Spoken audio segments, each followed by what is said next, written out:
They called it an anomaly. The first time it blinked into their skies. Not a ship, not a weapon, not anything they recognized. Just a shimmer above the Imperial Citadel, like a drop of black oil floating in space. For 10 seconds, the Empire's best minds stared at it from their thrones and watchtowers. 10 seconds of silence. Then it was gone. Nobody said it out loud, but the air turned different after that. I was stationed at Vornus 3 back then, a backwater listening post that kept watch on the remnants of what used to be Earth's territory. We hadn't heard from Earth in over 100 years. Officially, Earth was neutralized, a polite word for burned, scattered, and forgotten. The Empire never liked to admit they feared what they couldn't conquer.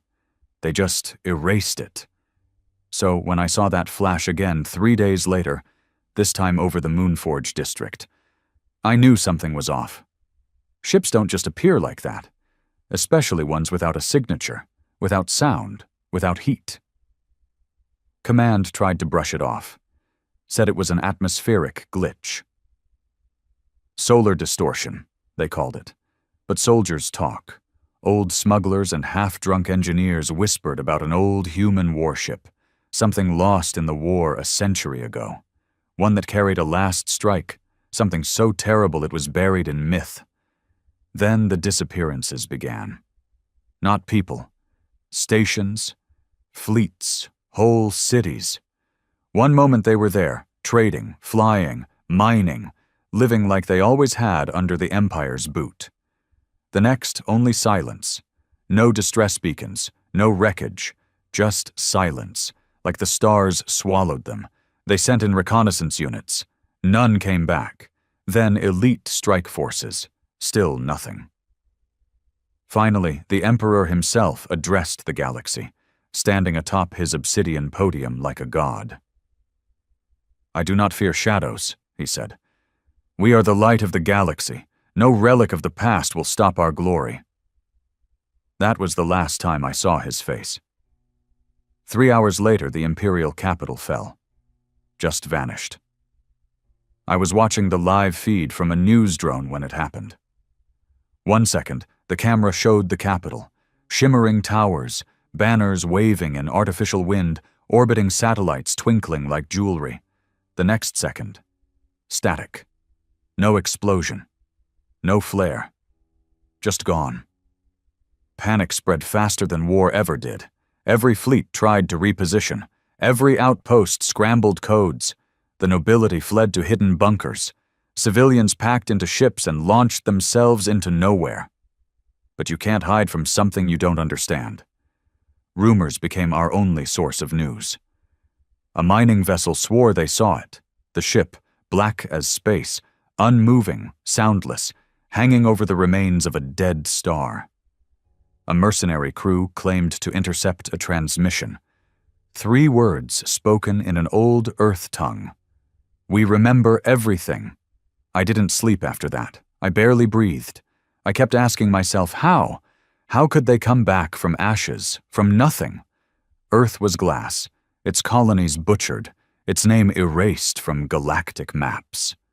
The Empire had made sure of that. And yet, here it was. Something that shouldn't exist, something not even the Empire could fight. Then came the final blow. In every corner of the galaxy, Imperial flags turned black. Not burned, not torn, just changed, as if something had overwritten them. Every device, every display, even cloth. Black flags, no symbols, no words, except one. Redemption comes in silence. That's when we knew. It wasn't an attack. It was a message. And whatever was left of Earth, whatever shadow of its pain survived, was no longer human in the way we understood. It was a storm, a judgment, a reckoning, and it was far from over. 3 days after the capital vanished, I got my first direct order in weeks.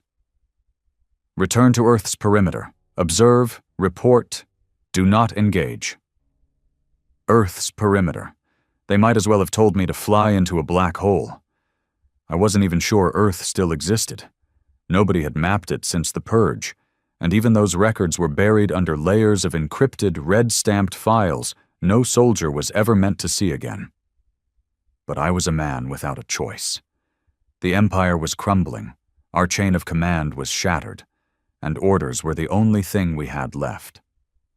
So I boarded the Vagrant's End, my long-range scout vessel, and set course for what used to be Sol system. The moment I left Empire space, everything changed. The stars looked colder. The silence between transmissions dragged longer. It wasn't just fear. I'd flown into enemy territory before. This was something else. It was like the universe itself held its breath. As I crossed the outer edge of the old Terran system, static swallowed my sensors. Not jamming. This was deeper. Like the system itself had no interest in being perceived. For 2 days, I drifted blind, my engines whisper quiet to avoid detection by whatever haunted these ruins. And then I saw it. Earth. Still there. Still spinning, but it was no longer the blue planet I remembered from training hollows. The oceans were gone, turned into obsidian plates that reflected no light.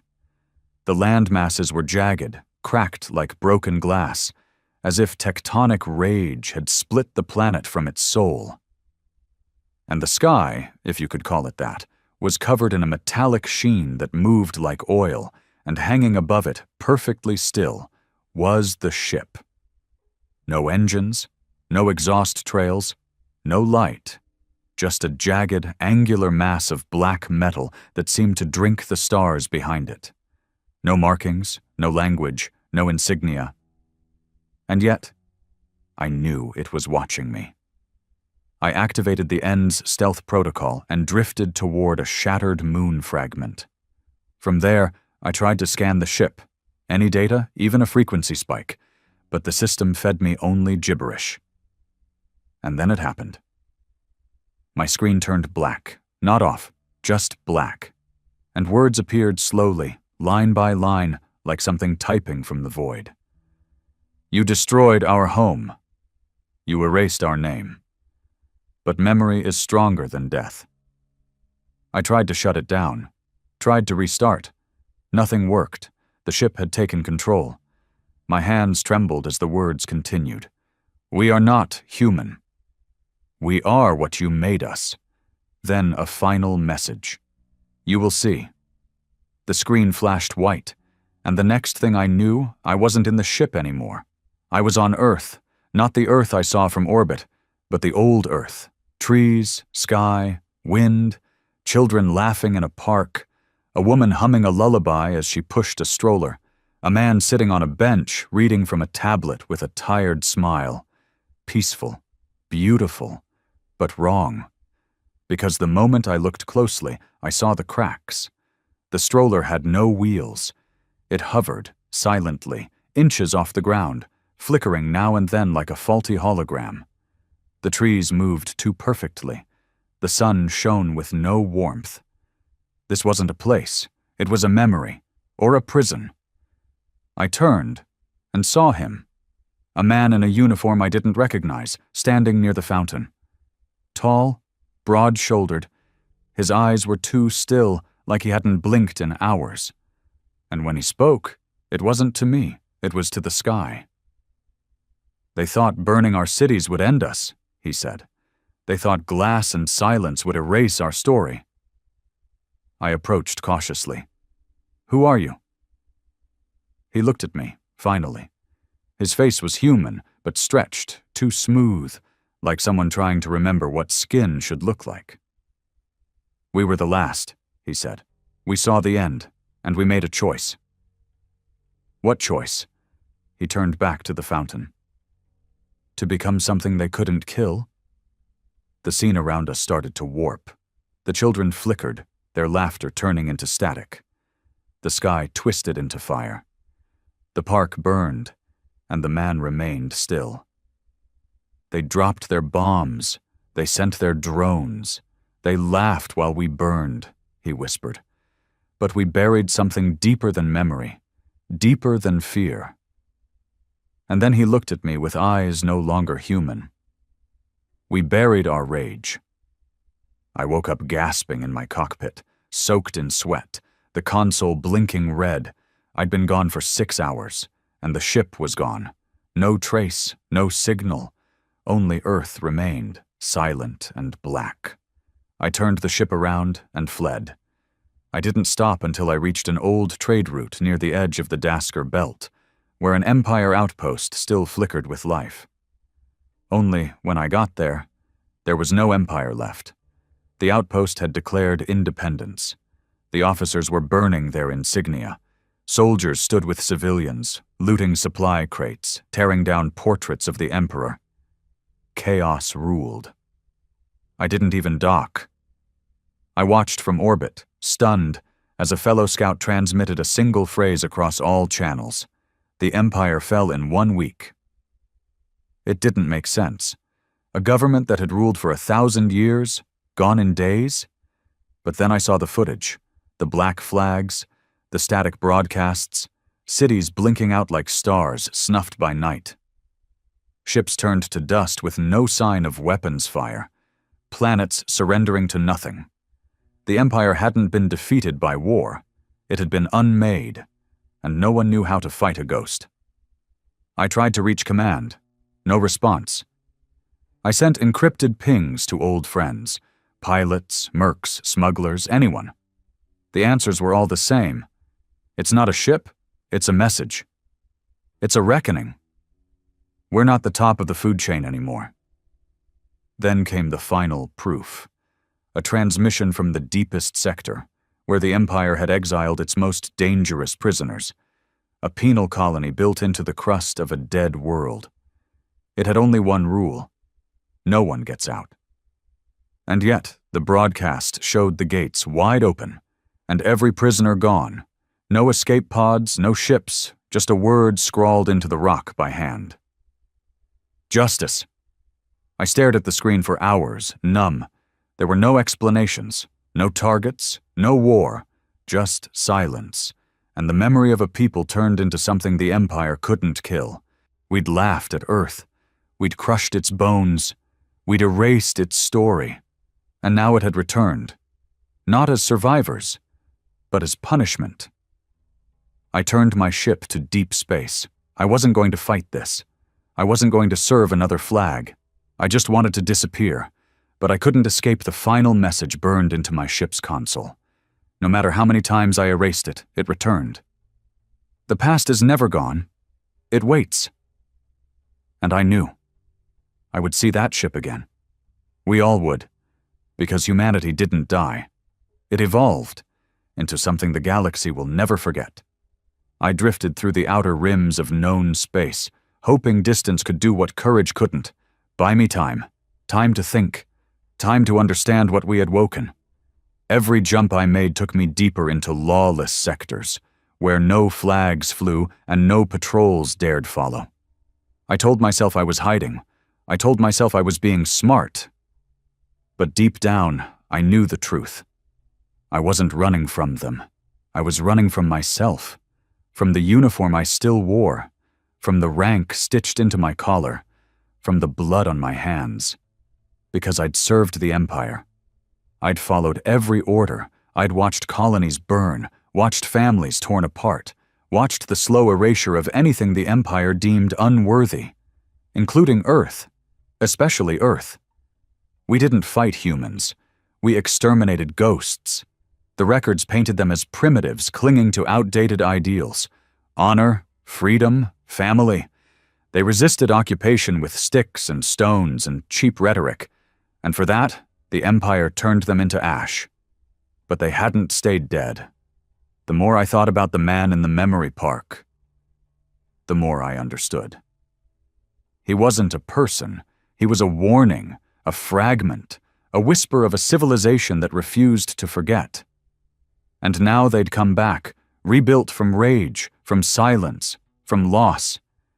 They'd taken everything we had, not with bombs or bullets, but with truth. That was the weapon none of us saw coming.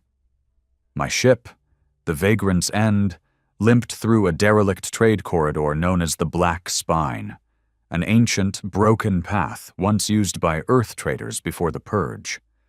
The place was haunted by wreckage, long-forgotten ships floating in cold silence, covered in moss-like metal corrosion and dust. The kind of place only smugglers and desperate men dared explore. I docked with an old Terran cargo ship, rusted, silent, massive. Its hull bore the faded symbol of an old Earth resistance group. Crimson Tide. I'd heard that name before. They were labeled terrorists by the Empire, hunted to extinction for hijacking weapons convoys during the war. But inside the ship, there were no signs of struggle. No skeletons. No messages. Just one thing. A cryo chamber. Still running. Still occupied. I stared at it for what felt like an eternity. The glass was fogged, but I could make out the shape inside. A man wrapped in tubes, suspended in time. The chamber bore a label etched into old Earth standard. Captain Lorne Radek, authorized awakening, final protocol only. I didn't know who he was, but the name sent a chill through me. Radek, the ghost from Resistance myths, the man who supposedly detonated the Antares pipeline and vanished without a trace. Imperial records branded him a war criminal, but legends told a different story. They said he was the last real human leader before Earth fell.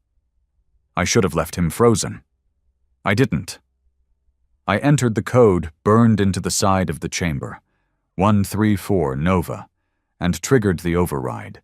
The chamber hissed, the ice receded, and a moment later, the man inside gasped awake, his body shaking, covered in sweat and fury. His eyes snapped open, and for the first few seconds, he didn't breathe like a man. He breathed like a storm. I backed away, my hand on my weapon. But he didn't attack. He just sat up, coughing, staring at the emptiness around him. And then he spoke, voice hoarse, but steady. "They did it, didn't they?" I nodded slowly. "Yeah, they did." He looked at me, really looked, like he could see everything behind my eyes, the fear, the guilt, the part of me still clinging to orders that no longer mattered. "They erased us," he whispered, "but we were never gone." I told him everything, about the ship, the disappearances, the flags, the fall of the Empire. He listened in silence, occasionally nodding, as if none of it surprised him. When I finished, he stood up and walked to the console. Fingers danced across the dusty keys with muscle memory that defied age. "Then it's time," he said. "Time for what?" He turned to me. "For you to learn the truth." What followed wasn't a debrief. It was a confession. Radek had been part of Earth's final resistance cell, Project Phoenix. They knew they couldn't beat the Empire with ships or soldiers. They didn't have the numbers. What they had was desperation, and a single, radical plan. They would record the last moments, not just as data, but as living memory. Conscious thought, emotion, pain, all encoded into a synthetic neural seed, a consciousness that could wait, hide, survive. They called it the Archive, and they buried it in orbit beneath Earth's surface, protected by a fail-safe warship equipped with quantum cloaking tech decades ahead of the Empire. The Obsidian Wake. The ship I saw. "It wasn't built to fight," Radek said. "It was built to remember, to awaken when the time came."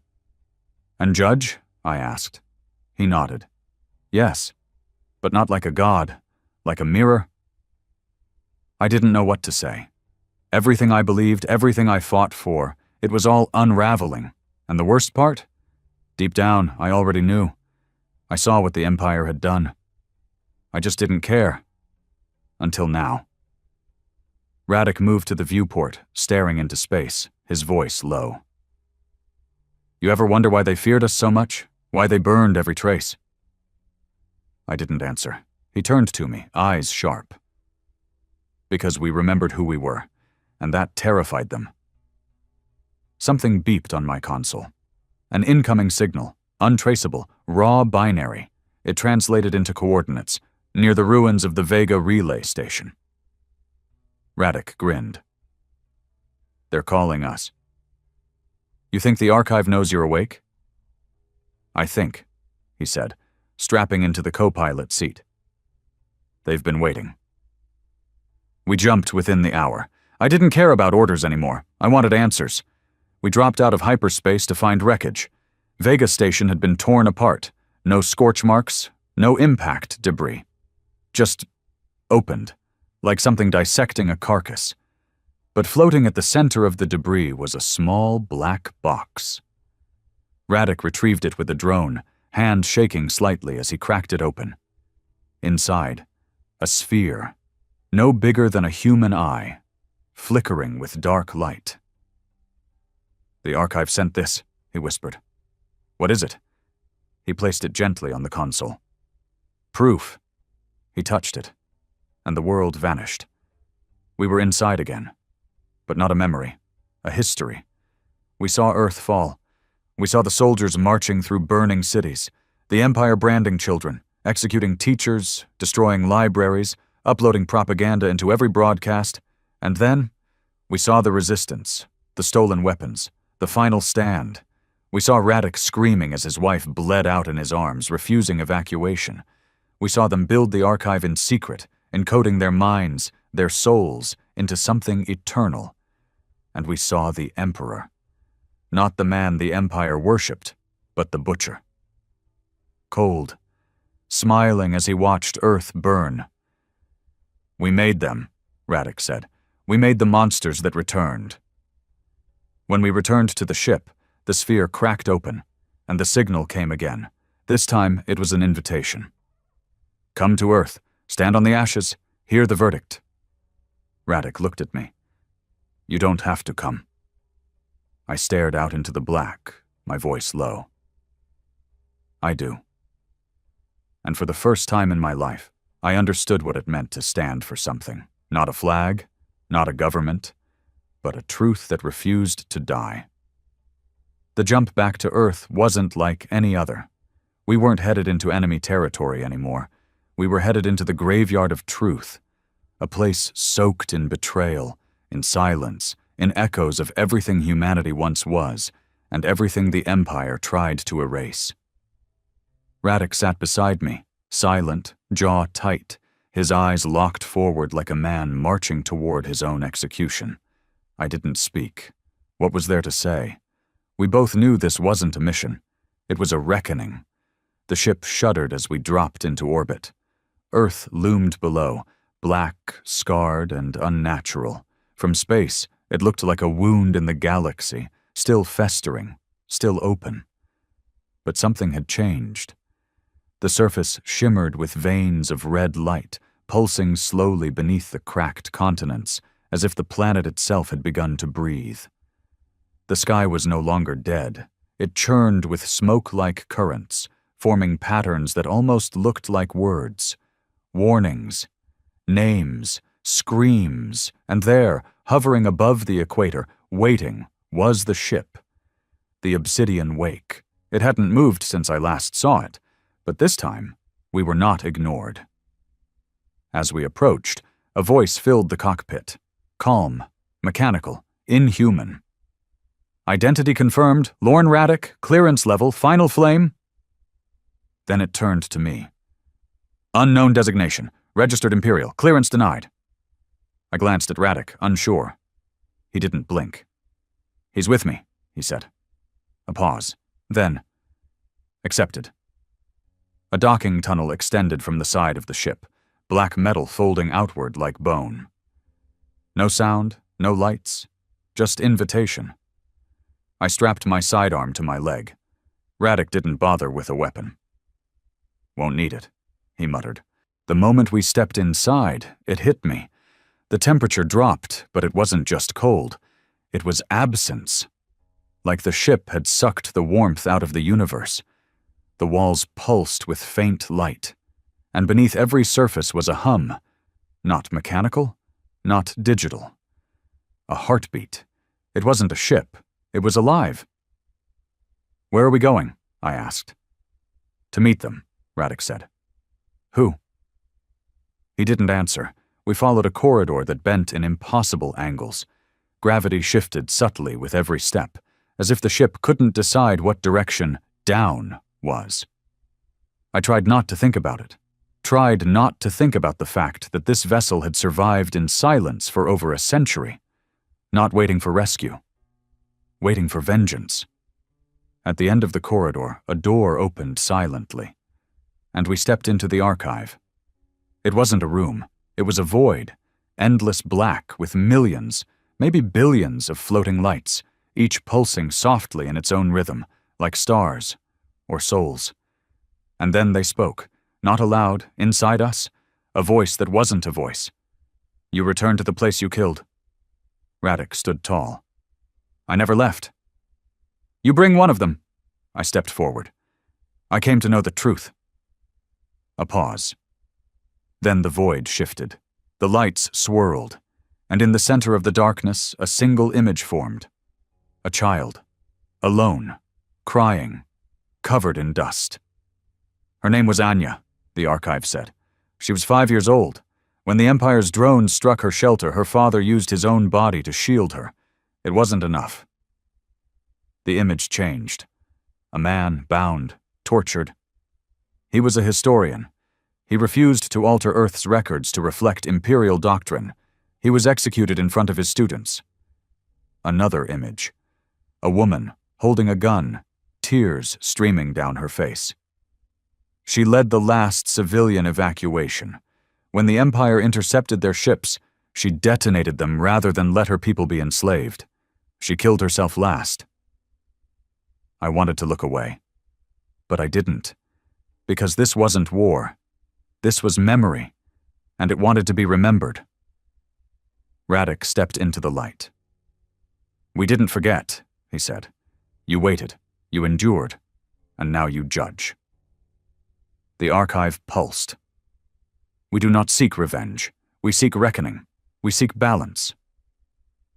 "Then what happens now?" I asked. The archive grew silent, and then, I was no longer in the ship. I was on Earth, not in a memory, not in a vision. Physically there. The obsidian wake had transported us, or restructured matter, or some other insane miracle I couldn't begin to understand. Radek stood beside me, unfazed, breathing in the scorched air like it was home. We stood on the remains of what was once New London, a city built by Earth's resistance, destroyed in the second wave of imperial cleansing. Skyscrapers lay half buried in molten earth. The air shimmered with static. But here and there were signs of life. Green sprouts, vines crawling over dead concrete. And then we saw them. Figures, not soldiers, not machines. People. At least, I thought they were people. They walked slow. Their skin shimmered like it was made of memory and light. Their eyes glowed faintly, and their faces bore no anger, only weariness. They surrounded us in silence. One stepped forward. A woman, her features soft but unblinking. "You wear the crest of those who murdered our children," she said to me. I tore the patch from my shoulder and dropped it in the ash. "I did," I said. "But not anymore." She stared at me, then turned to Radek. "You carry guilt." "I carry all of it," he replied. She nodded once, and then pointed to a structure, an ancient dome, partially collapsed. "The tribunal awaits." Inside the dome, 3 chairs sat upon a raised platform, empty, until, as we watched, 3 figures appeared. Holograms, projections, memories maybe. It didn't matter. They were Earth's final judges. They didn't speak. They looked. And then our minds were opened. I don't know how else to describe it. I saw every moment of my service, the raids, the orders followed without question, the names forgotten after each mission, every scream I never heard because I was too proud to listen. They saw it all, and they did the same to Radek. But his memories were different. His were filled with desperation, with grief, with sacrifice, and with betrayal The tribunal turned to him first. "You preserved us, but you also failed to act when it mattered most." "I did," Radek said, "and I would carry that shame forever." Then they turned to me. "You followed. You served. But you also watched and did nothing." "I won't deny it," I whispered. "Why come here?" "Because I couldn't live with the lie anymore." The figures were silent. Then you will not live as you were." The dome trembled. The light shifted, and the decision was made. Radek collapsed. I caught him, panic rising, but he was alive, just unconscious. But changed. His eyes fluttered open moments later, and when they did, they glowed faintly. "What did they do to you?" I asked. He looked at his hands. "They gave me a piece of the archive," he said. "I carry it now." "And me?" He stared at me for a long time. "They spared you," he said, "but you're marked. Forever." I looked down and saw the same phrase etched faintly into the skin of my palm. "We remember." Not a punishment, a promise. The mark on my palm didn't fade. Not after we left the tribunal. Not after we stepped back aboard the Obsidian Wake. Not even when the ship folded space itself and delivered us back to the far edges of Empire's ruins. We remember. Those two words haunted every breath I took. I didn't sleep that night, not really. I drifted in and out of awareness, gripped by visions I couldn't escape. Images not from my life, but someone else's. An old man watching his grandchildren play in a crater where a city once stood. A young woman reading poetry inside a shelter, knowing bombs were minutes away. A boy clinging to a corpse too long gone to recognize. They weren't dreams. They were implants. Pieces of the archive seeded into my mind like whispers in the dark. The Empire had called them enemies. Now I carried them inside me. Radek didn't speak much after the awakening. He'd changed, not just in his eyes, or the way his voice dropped half an octave, but in the way he carried silence. It was heavier now, more deliberate. As if every word he didn't say mattered more than the ones he did. We left Earth behind without a word. It didn't follow us. It didn't need to. The verdict had already spread, and the galaxy was responding. When we jumped back to the outer edges of what used to be Imperial space, we found chaos. Not war, not rebellion. Fear. Planets once loyal to the Empire were turning on each other. Local governors declared independence overnight, scrambling to distance themselves from the Imperial bloodstain. Nobles tried to erase digital histories, burning archives, rewriting their legacies. But the archive was faster. Entire broadcast networks were hijacked. Screens flashed faces, real faces of victims, children, civilians, resistance fighters, each with the same cold phrase beneath their images. We remember. The truth was no longer hidden in classified files or whisper networks.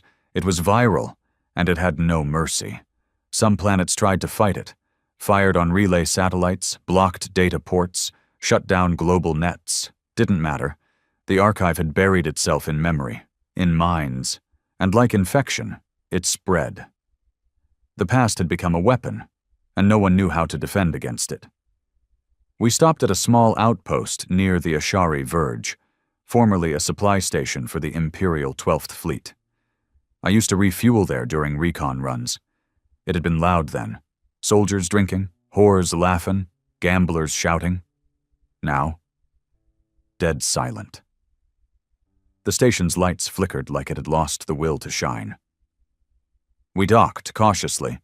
Radek walked ahead, his coat flaring behind him like a flag of old vengeance. I followed, hand twitching near my sidearm, not from fear, but from habit. We passed the first body near the main atrium. Not shot, not stabbed. Suicide. Blaster to the mouth. Helmet still on. And beside him, a portable screen replaying an old clip. An Empire soldier, himself, younger, laughing, kicking a bound prisoner in the ribs during an interrogation.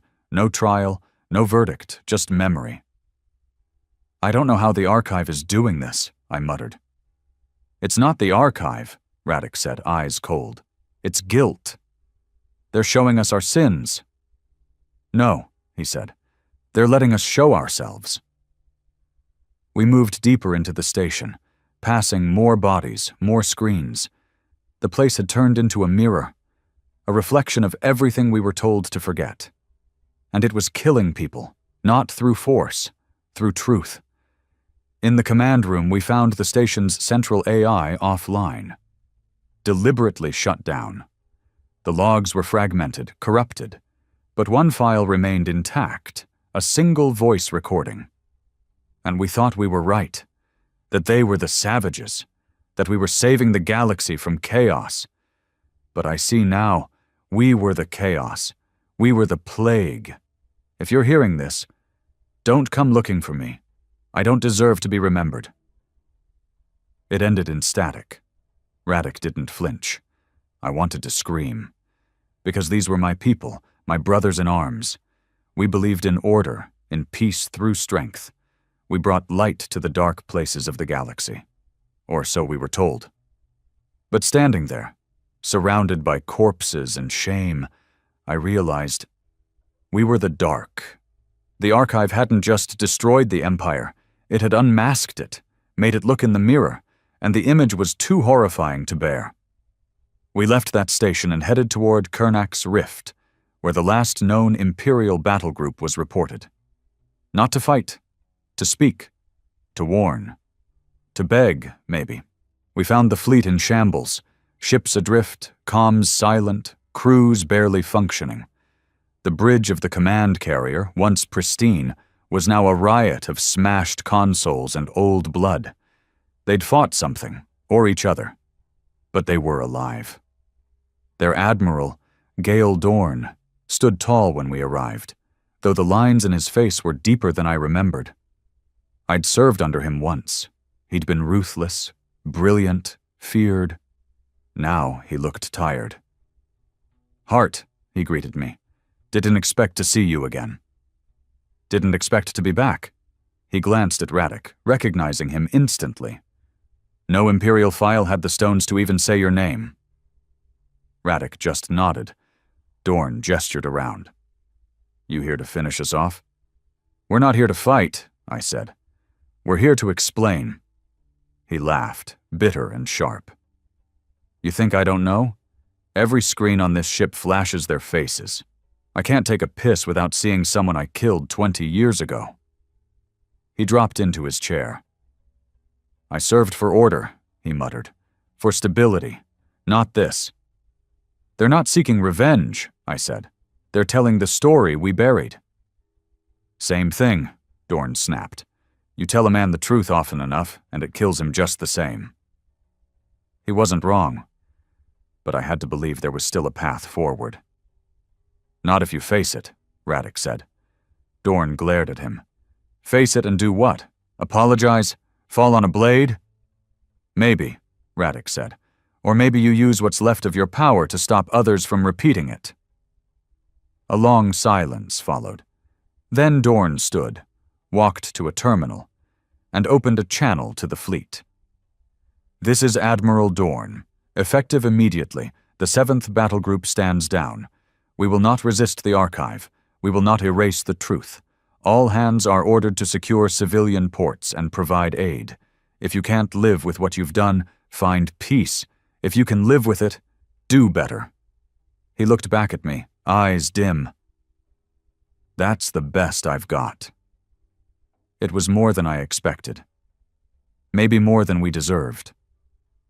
We left the fleet in silence. No cheers, no applause, just a whisper of something I hadn't felt in a long time. Hope. The 7th Battle Group didn't send out distress calls after Dorn's surrender. They didn't boast, didn't beg. They simply stopped fighting. And that made the archive move. Not with ships, not with weapons, but with a signal, one we hadn't heard before. It arrived in bursts, low frequency, pulsing code that spread like static across every known communication line. Civilian, military, pirate, black market. It reached everyone. There was no source to trace, no origin point to block. The archive had embedded itself too deep. This wasn't a message of threat.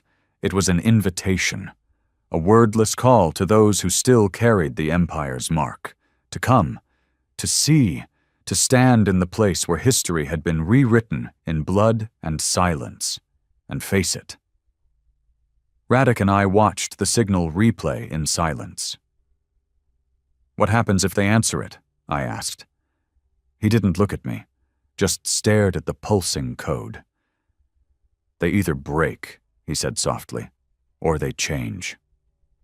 We followed the trail of the signal to the worn belt, a region littered with derelict stations and ancient orbital wreckage. Back when Earth still breathed, this belt was their last line of supply. It was here the Empire launched its final blow. They called it Operation Glass Crown, an orbital bombardment campaign so brutal that every Earth-Moon colony collapsed in under a day. No survivors, no reports, no resistance. The archive had brought us back here for a reason. We arrived on a half-collapsed station drifting silently among the remains of war. Its hull was torn, its life support minimal. Yet inside, the walls were clean, preserved, as if something had been protecting it all these years. Inside that dead station, we found a tomb, but not of bodies, of names, rows and rows of digital walls etched with tens of thousands of identities, civilians, fighters, children, people who never had graves, never had mourning. Each name flickered in a dull, warm light, one after another. And at the center of the chamber, a glowing pedestal with a single symbol burned into it. We remember. It wasn't just a mantra anymore. It was a way of being. I ran my hand along the pedestal. A hum buzzed beneath my fingertips, low and familiar, like the archive knew I had been judged and marked. And then I saw my own name, there, etched beside names of victims, not bold, not glowing, but waiting for me to decide what I'd be when this all ended. Radek stood behind me, silent. I looked at him. "You think they want us to build something here?" He shook his head. "Number, that's not their job anymore." "Then what?" He looked up at the broken ceiling. Beyond it, stars flickered cold and uncaring. "They're letting us choose." I didn't know what that meant until 3 days later, when we received a new transmission, not from the archive, but from a fringe colony out in the Cirrus dust veil. It was a human voice, terrified, broken, begging.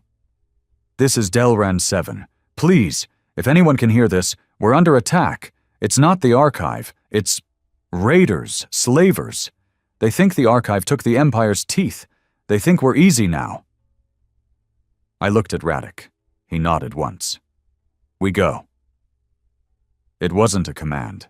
It was a choice, and I made it without hesitation. We arrived on Delran 7 within the day, jumping through dead lanes, evading ancient satellites still programmed to fire on Earth-born tech. The planet was burning when we dropped from orbit, columns of smoke rising into the sky, settlement fires visible from space. The archive hadn't touched this world. It had left it alone. But others had moved in. The lawless, the predators, the ones who'd thrived under the Empire's blind eye. Now they were tearing apart colonies once protected by lies. We landed outside the Capitol Dome, and we fought. Not for glory, not for redemption, but because it was right. The first man I shot wore no uniform, just scavenged armor and a crooked smile.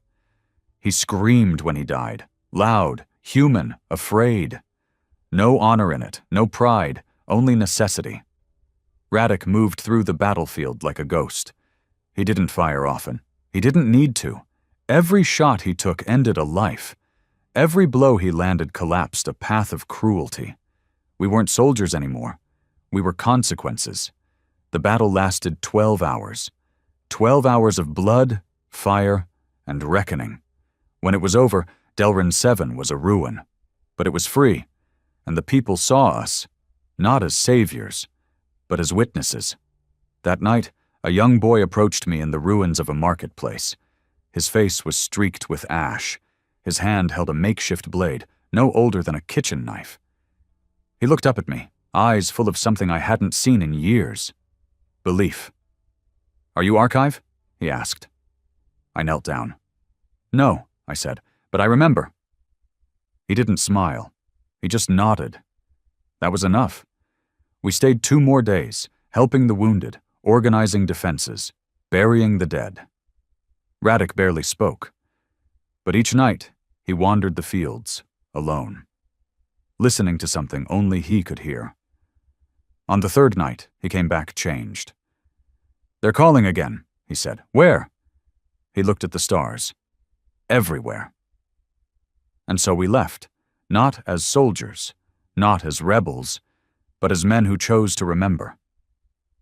The war had ended long ago, but the unmaking, that was just beginning. Radek and I became wanderers, not by design, but by necessity. Everywhere the Archive's message had touched, we found aftermath. Some systems still clung to the old ways, pretending the Empire might return. Others shattered into civil unrest, local lords declaring themselves free, only to reenact the same oppressions under new flags. But in the cracks, we found something rare. Growth, not the easy kind, not the celebratory kind, the kind that grows in fire, in regret, in cold reflection. The kind that turns men into something new, not because they want to, but because they must. We had no command structure, no fleet, no resources beyond the weapons on our backs and the stories etched into our skin. But wherever we went, people listened. Not because of us, because of the mark we carried. We remember. By now it had become a sign, a symbol scratched into ruins, spray-painted on broken walls, etched into dog tags found on corpses of those who chose to die facing truth instead of hiding behind denial. It had power, more than any emperor's edict ever did. And for some, that power was terrifying. The first time we encountered a faction that resisted the Archive's influence openly, we were deep in the Yovar Expanse. A former stronghold world, it had once been a strategic Empire refueling hub, known for its vicious security battalions and elite intelligence programs.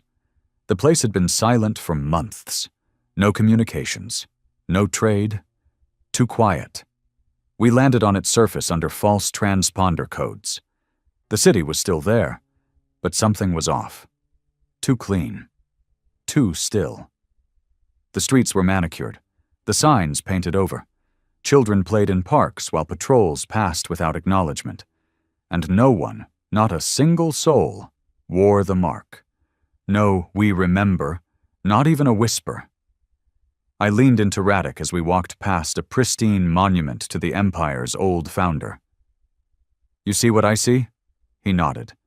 "They've sterilized memory," I spat. "Why?" "Because truth is dangerous," he said, "and they think silence is safety." We kept walking. Eyes followed us, calculated, measuring, not out of fear, but suspicion, as if the people here weren't living but reciting, like actors on a stage.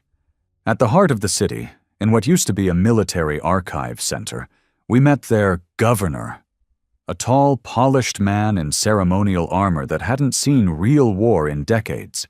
His face was lined with surgical precision, his posture artificial. "You come bearing the Archive's disease," he said without preamble. Radek didn't flinch. "We come bearing the truth." "The same thing," the governor sneered, "and truth spreads like cancer when left untreated." I stepped forward. "You really believe lies keep people safer?" He didn't answer me. Instead, he gestured to a massive hollow screen behind him. A young girl's face appeared. No older than 8, Big eyes, hollow expression. "She was born after the Purge," he said. "She never saw the war, never knew the Empire. And yet your archive filled her head with images of executions and firebombs and betrayals. You know what she did?" He paused. "She walked into a fusion vent and melted." The room went silent. The weight of his words hit hard, but not for the reason he thought. He wanted guilt, regret, shame. But what I felt was resolve. "She saw the truth," I said, voice low, "and couldn't reconcile it with the lie she was raised in. That's not on us. That's on you." "You call that justice?" "I call it reality," Radek growled. "And reality doesn't care how comfortable you are." The governor's face tightened. "This system will not fall to chaos. We will not become another sobbing corner of the galaxy begging the archive for forgiveness." "You think that's what this is about?" I snapped. "Forgiveness?" I stepped closer. "It's about not lying anymore." I thought he'd argue, shout, threaten. Instead, he pressed a small button on his arm console, and gas began to fill the room. My instincts kicked in. I held my breath, reached for my mask. But I knew it wouldn't matter. This wasn't knockout gas. It was a truth killer. But Radek didn't reach for his mask. He just looked at me and smiled. "I won't forget," he whispered. Then the room exploded. Not in flames, in light. When I woke up, I wasn't on the floor. I wasn't even in the same world. I was in the archive again, floating, drowning, and the voices returned. He chose to carry memory into the place memory was banned. He gave his breath for a name, and so he becomes more than one. I tried to speak, tried to scream, and then I saw Radek, not beside me, inside me, his memories, his pain, his fury. It bled into mine, merged, folded. And when I gasped awake again, lungs on fire, heart slamming, I was alone. The governor was dead, killed by his own gas, and Radek's body was gone, not taken, integrated. His death wasn't death, it was transference. He had become part of the archive. And now so had I. I stumbled out of the chamber, my veins humming with energy that wasn't mine. Faces swirled in my mind, names, places, lives long lost, and one phrase burned behind my eyes. "You are the witness now." I didn't return to the ship. I didn't need to. The vagrant's end had already begun to broadcast a new signal, automated, echoing across dozens of systems. A single pulse. "The witness is born." Word spread faster than any transmission I'd ever known. Not through code or language, through memory. People started arriving. From fringe worlds, fallen colonies, shattered fleets, survivors, soldiers, deserters, teachers, refugees. They didn't come to fight. They came to confess. And I stood among them, listening. I didn't speak, not for days. I just let them pour it out. Names they betrayed, people they failed, lies they told themselves to sleep at night. Each confession carved something deeper into me. Not pain, not power, purpose. I was the last piece of Radek. The last breath of Earth's resistance, not a leader, not a killer, a mirror. And everywhere I went, the archive followed, not in ships, in truth.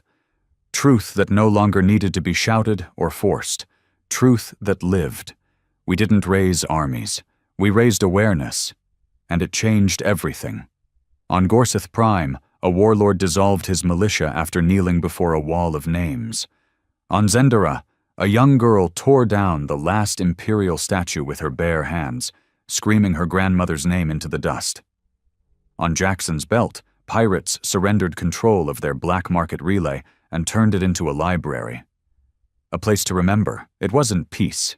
It wasn't order. But it was real.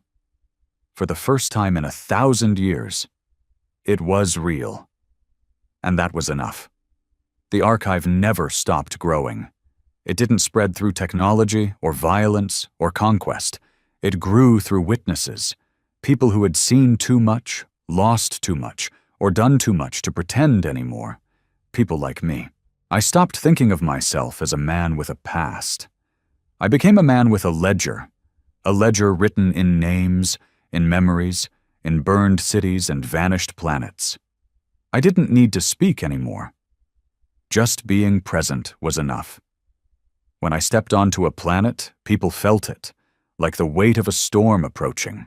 Some ran, some wept, some dropped to their knees and confessed. The archive didn't want obedience. It wanted truth. And truth doesn't care about your rank, your medals, or your justifications. It doesn't care if you wept while you pulled the trigger. It just stands there, unblinking, waiting for you to admit it. We used to think forgetting was survival. Now we knew. Forgetting is the disease. I found myself back on Earth one last time. Not for mission, not for judgment, just to listen. The planet had changed again.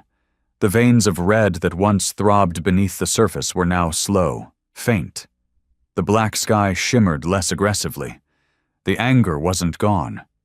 It had just settled.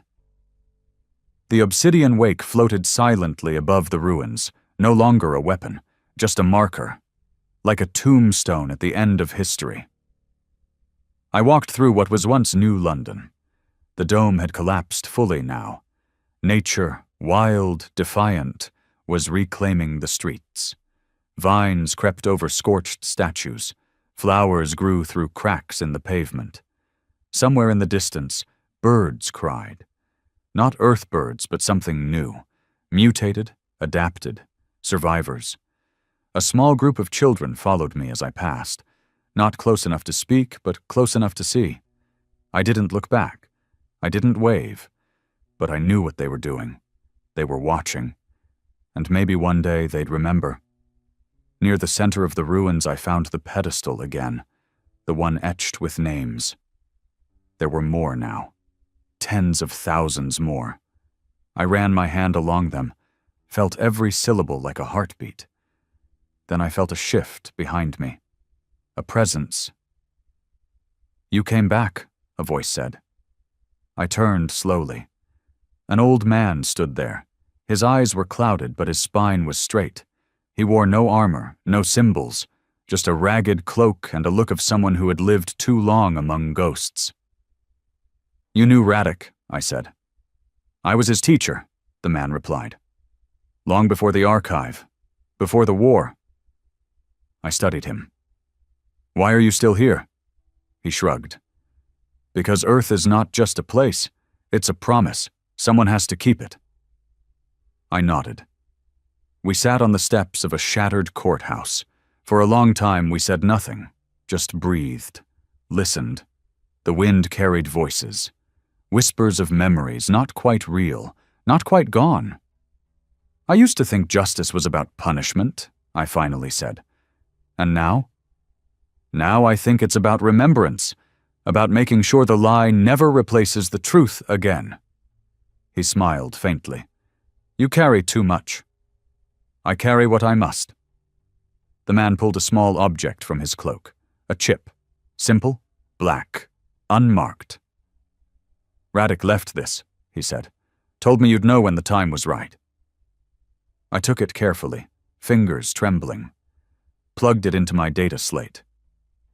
A single file appeared. A message. Radek's voice. "I knew you'd make it here, Hart. Knew you'd keep going, because you always wanted to believe in something. Just never knew what. The archive was never about revenge. It was about continuity, a thread, a memory that couldn't be severed. The Empire feared that. Because deep down they knew. Truth is immortal." A pause. "You're the last now. The last soldier. The last bridge. The last witness. Don't let them forget. Not the victims, not the monsters, not even us." The message ended, and I finally cried. Not for him, not for me, but for everything lost to silence. 10 years passed, the galaxy rebuilt, not in the image of any empire, but in the image of acceptance. Some worlds chose isolation, others embraced unity, Some hunted down remnants of the old regime, others forgave, but no one forgot. The archive didn't need ships or armies anymore. It had people, witnesses, carriers of memory. I became a legend, not because I wanted to, but because I had no choice. Children asked for my story. Veterans asked for forgiveness. Tyrants asked for mercy, and I gave them all the same thing, the truth, no matter how much it hurt. In the end, I returned to where it all began, the wreckage of the imperial capital. Now a crater filled with regrowth, wild trees, birds, a river where once stood a throne. I buried my uniform there, the last piece of the old me, and on a stone I scratched the only words that mattered. We remember. Because in a galaxy once ruled by fire, silence had become the greatest weapon, and we, those broken enough to see, had become the final line of defense. Not with guns, with memory, with truth, and with the promise that no empire will ever erase us again.